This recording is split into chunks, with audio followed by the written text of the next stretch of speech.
Good afternoon, everyone, and welcome to this week's live stream where we're going to be talking about how to design POD artwork that sells. More importantly, that sells. That's what we want. As always, as every week, I'm joined by none other than Thomas Gentleman, our resident POD expert. Hi, Thomas. How are you? Hey, Aidan. Hello, everybody. I'm doing fine. Thank you very much. How are you doing, Aidan? Everything good? I'm doing good. Other than the grey English weather, I cannot complain. I can definitely not complain. Was that the grey English weather or the great English weather? It was grey today, unfortunately. It was grey. Yes. Well, I mean, it's only May. What does one expect? Yep. Abroad is a thing. That's all I'm saying. Abroad is a thing. A sunnier thing as well. Hello, everyone that's just joining us. Hi, Hillary. Hi, Marcus. Forgot about all those people. Hillary, Marcus, hello. Welcome. So today, Aidan, what are we talking about? What glorious topic have we got for our dedicated legion of fans? Print-on-demand designs that sell. That sell? Yes, that sell. Not just for keeps. I'm really interested in this. Where are you starting? Where we starting? It sounds like a great topic, Aidan. Tell me all about it. Tell you all about it. Well, some designs sell better than other designs, so it's how to come up and create those designs. Well, let's start at the beginning. Do we want to start at the beginning or the third chapter to the end, towards the middle of the end? I think the beginning is probably the best place to start. So, the first thing that you've got to do when you're thinking about what's going to sell is not just what can make sales, but what you can sell legitimately. So you have to make sure that you're not copying somebody else's design exactly. You're not infringing on their copyright. You're not infringing on a trademark. You're not doing something that isn't sustainable, because we will not let you do that. We will shut you down. We will find you. You can't do it anywhere, wherever you're trying to sell. It's not a sustainable thing. So the first thing that you've got to make sure that you're doing, and you know what you're doing. Come on, don't you? So don't do that. You know what you're doing. If you're doing it, stop it. We're here to help. That's why we're doing a video about it.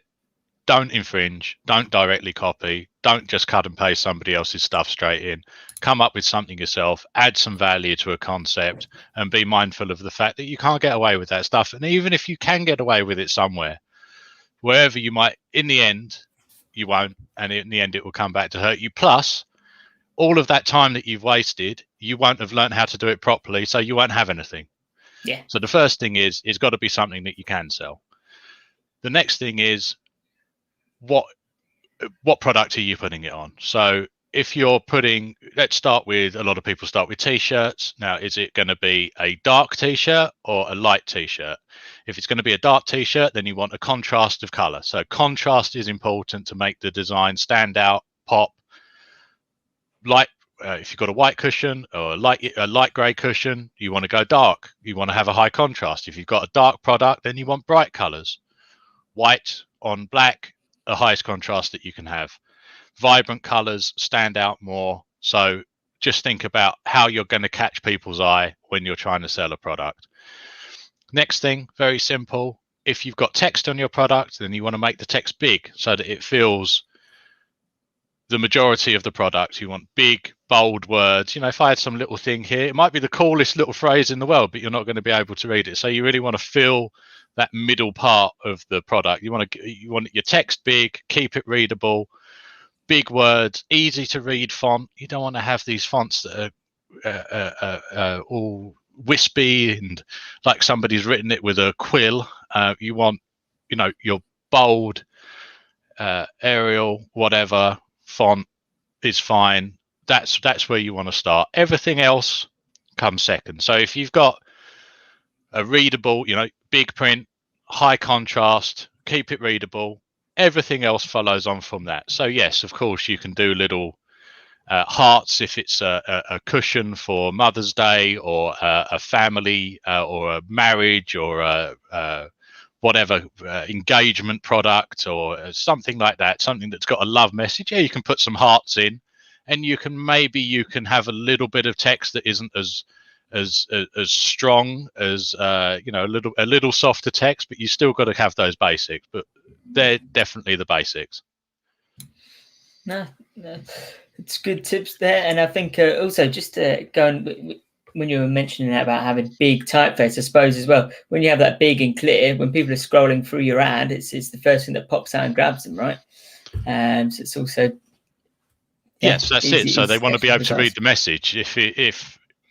If your message isn't readable, then it's lost. Or if only 1% of the people can read it, then it only hits 1%. You want to get it big. People are scrolling through and moving on very quickly. You've got in front of them. You've probably paid to get in front of them, so you want that 0.1 of a second that you are in front of them to be as impactful as possible. So yes, you've got to catch their eye, high contrast, and once you've caught their eye, then you want them to be able to read and engage with the message that's on the product, if you have got a message on the product, which I do recommend, because just images alone tend not to sell anywhere near, if at all, as well as text-based designs. Then the next level of this is what message do you put? What are you going to say? Now, do you say, let's say we're selling a fishing t-shirt, so I'm going to put the text big here. It's going to be high contrast. Everyone's going to see it. Am I going to put fishing is good? No, you're not. No, because that doesn't connect to anything. It's just a statement. I'm going to put I love fishing, or this guy loves fishing. Yeah, this guy's hooked on fishing. That's what I'm going to put, because nice. That's the t-shirt that I'm walking around in. So when you're using I, my, these things, that ties it to the person, not just general statements about, oh, wouldn't it be wonderful if one day we went fishing together, old boy? No, that isn't going to do very well. It's like, this guy loves going fishing with his bros. Like, that's the kind of thing. Or you'll find this guy fishing with his bros when he's not doing management consultancy. Like, that's how you get the hook. All I want for Christmas is to go fishing with my bros. I don't know why I'm saying bros so much this week. I hope that I'm okay. But it's a popular thing. People do it a lot nowadays. I'm not really people, though, am I? So that's how you want to tie them in. And if it's a message to somebody else, it's not. Personalization is the next thing. So how do you tie it in? You could say to somebody on a message, I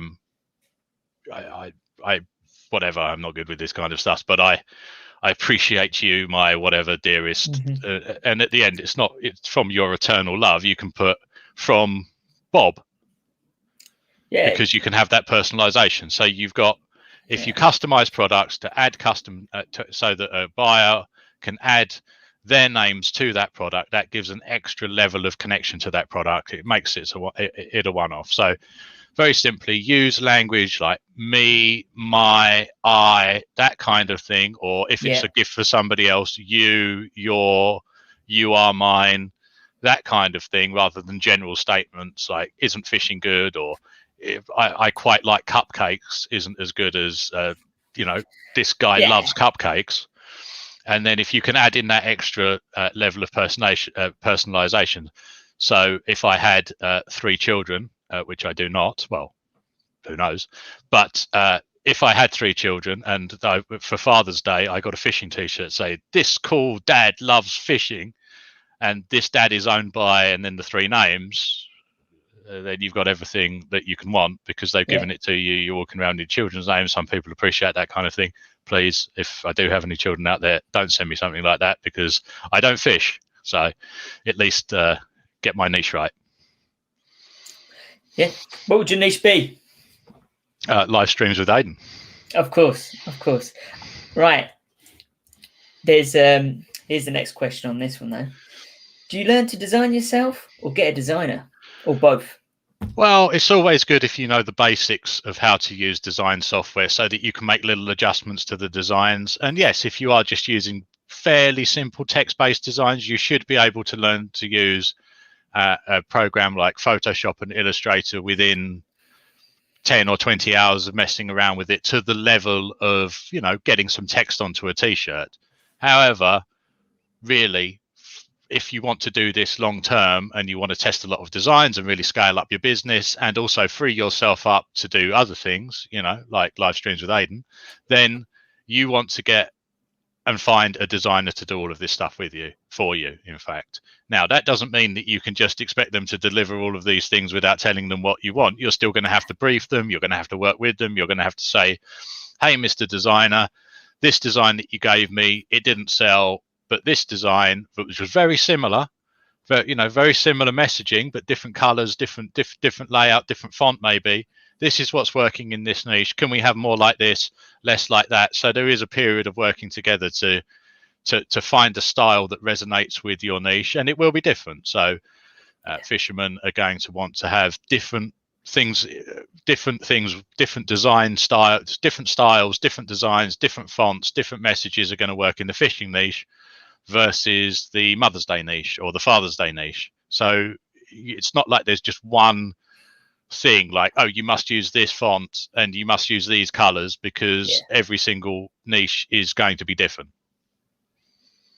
Okay.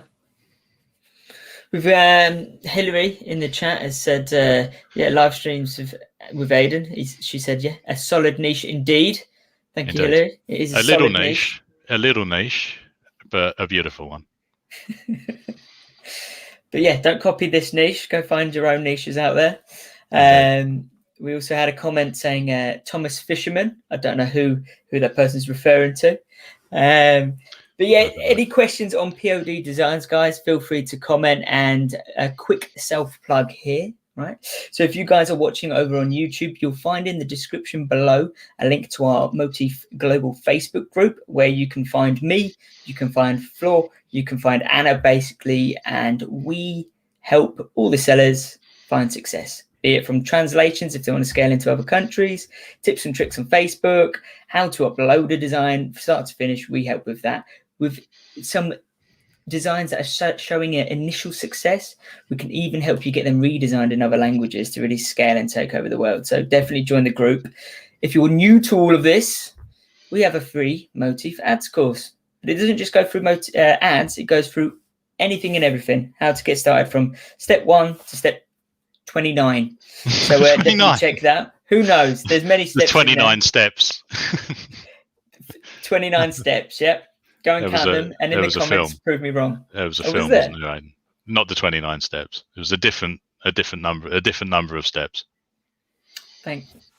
I'll have to Google it straight after. But no, check it out. Please do the Motif Ads course. Join the group. Message me, and I'll be happy to help. So good question from Hillary. When it comes to designs, what styles have worked best for you? Cartoon, realism, abstract.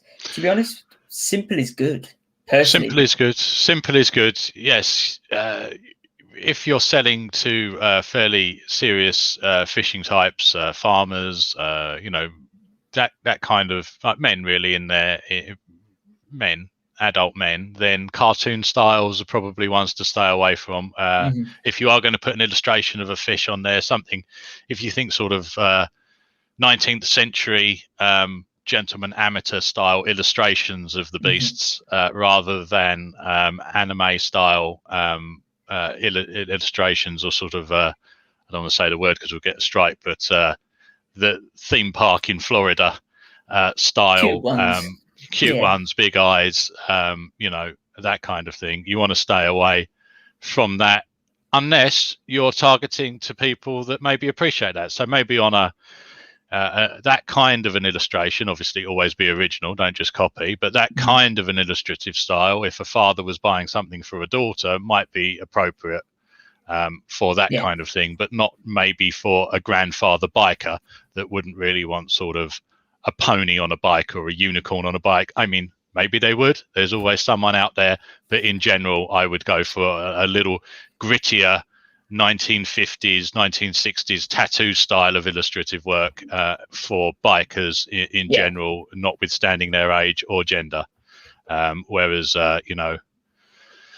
large-eyed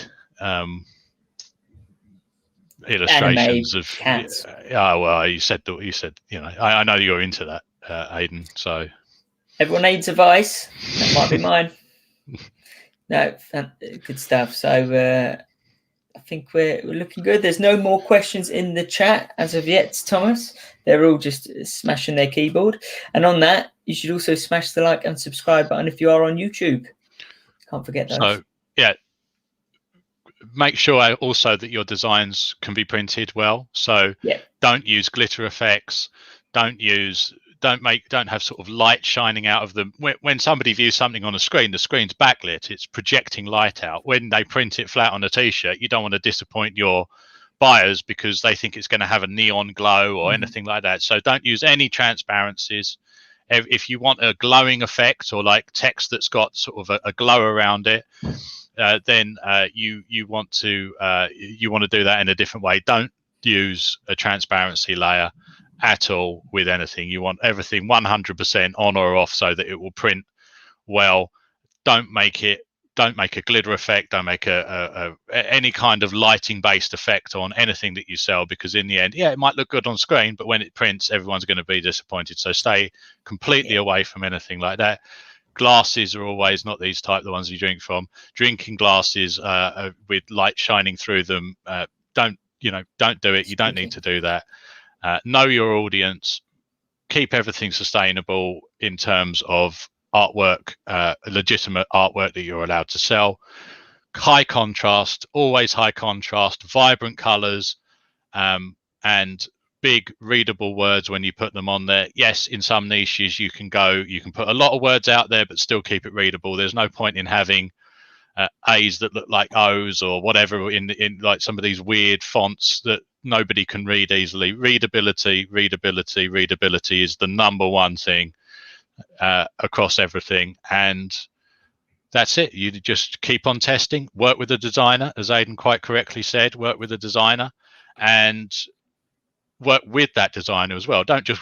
You're not buying a designer, but designers aren't like a bag of coffee beans. You can't just get a designer and blend it up and all of a sudden you've got great stuff. No, you have to work with them because they will need to be guided, briefed and taken along the journey as well. Give them feedback and find somebody that you can work with. Ideally, in the end, you're paying them a monthly fee, like they're working for you, for a set amount of artwork every month, and that encourages you to keep filling up their inbox with new stuff, and it makes a commitment to them. And then if you start making money, give them a little bit more, give them more designs, give them more money. It's a win-win. And after you've worked with somebody for 6 months or a year, they don't need to ask. It's just, oh, that's this in that niche, bang.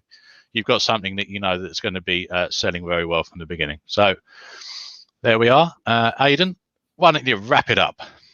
Yeah. So, guys, thank you to everyone who's tuned in. We will be back next week on Thursday at 5 p.m. GMT for our next episode. I'll keep you posted on what that will be. If you do want to get started on print on demand, making money from home, making a little side hustle, then check out the description and all the links in the description. Motif Group, where you can find me, Thomas, Anna, Flo, everyone, all the success team to help you. If you've got any tips or tricks, anything, any questions about how to set stuff up, whatever, we're there for you. Secondly, don't know where to get started? Motif ad course. It's there in the description. That's your first step. That's your first point of call. Motifschool.com. Oh, yes. Motif.school. Yeah, that's the one. If you're not sure, it's in the description. So I'll see you guys all in the Facebook group. Feel free to message me directly, and you'll see Thomas either in the group or next week. Thank you very much, everyone.